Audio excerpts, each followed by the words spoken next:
daawadayaal saaka waxaynu ku sugannahay magaalada Fiiq ee xarunta gobolka Eeran waa subaxnimo Khamiisa taariikhdu waxay ku beegan tahay 30 bisha 9 2021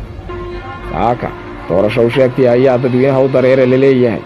goobaha qaarkood waxay iga soo gaadhayeen dadka qasab lagu soo bixinayo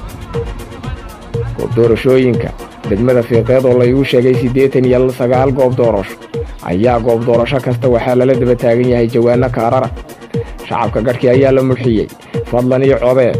walaalay codee war walaalay codee 10 kaarin iigu rid 30 ma iigu ridi kartaa intaasaan ku siin waxba socda waxaa xusid mudan goob doorashooyinka miyiga oo aan dhammaantood lagu weecinin kolkii hore bay leen dadweyne looma qaybinin kaararka sanduuqa un baa lagu kaydiyay xidhadh cidla ayaa lagu soo buuxbuuxinayaa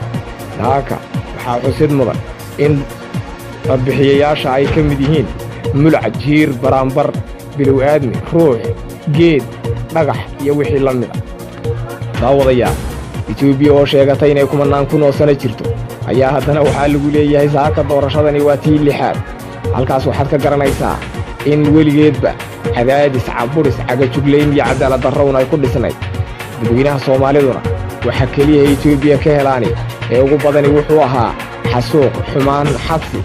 iyo gumaad joogta gabood fal kufsi boob hantiyeed iyo dhibaato aan la qiyaasi karin haddaba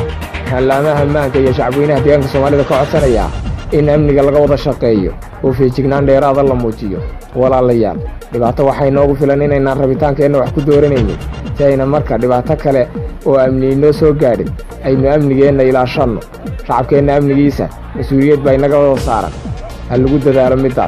midda kale hal la midoobo oo dhibaatadani si aynu mar kale inoogu soo noqonin gacmaha la isqabsado si aan wax u noqono aayaheena iyo masiirkeena uga tashano aad iyo aad baad u mahadsantihiin guulay